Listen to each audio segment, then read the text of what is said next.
Alright, so we finished getting out all of the tubes and the spark plugs, and I'll just tell you that it's very easy to get these out. I was thinking it was going to be difficult, but honestly you just put your finger in there and you just pop it right out. So, but yeah, I don't know how well you guys can see this, but every single one of these is running lean. So we're going to have to fix that, and then also we're going to have to somewhat clean these, because they are just covered in crap inside and out. Alright, so as you can see, I have all of the seals off except for this last one here, because I just want to show you guys what it looked like while it was on there. The difference. You can see that one's super worn down, and this is what a new one looks like. See how thick that is? Not worn down. Also, see if I can do this with one hand here. These are super brittle. You see that? There's absolutely no bend in this whatsoever. It's not flexible. This one's already broken. I'll show you how dry rotted it is. You just go like that and it breaks into a million little pieces. It feels like plastic rather than rubber now. That's what happens to it. Alright, so I've slipped this first one on. You can see that, how it sits on there. I don't know if that's focusing in on it. But that's how it sits. I'm just going to go ahead and put all of these on. And they just slide on down pretty easy. Just kind of wiggle it. And you can see the bend in this compared to how hard it was to get off the other one. There was no wiggle room at all, the old worn out one. And it's just really simple. You just kind of push it down. I got all of these tube seal gaskets from Advanced Auto.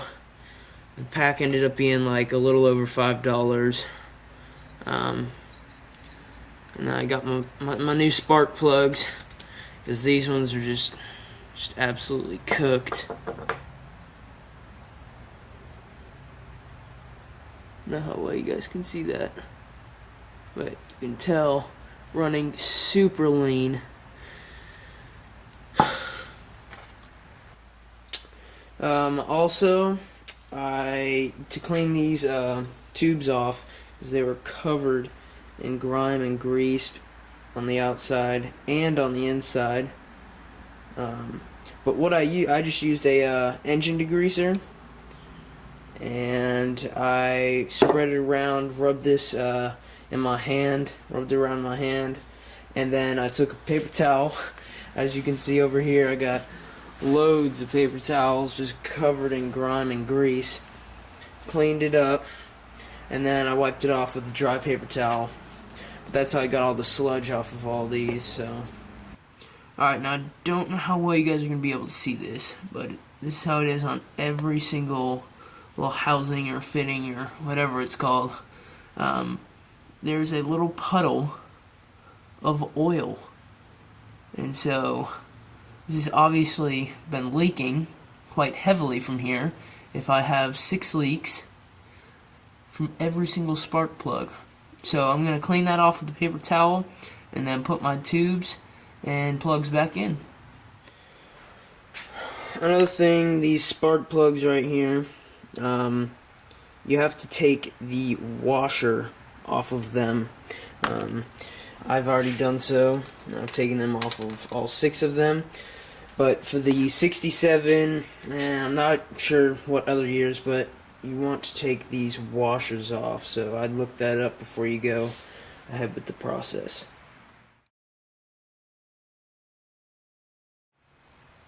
Alright, so I just finished. You can see I put all the caps back on. There's one. And I used my manual to make sure that all the plugs went back in the right spot. There's a distributor down there. And so now I'm going to fire up and see how she runs.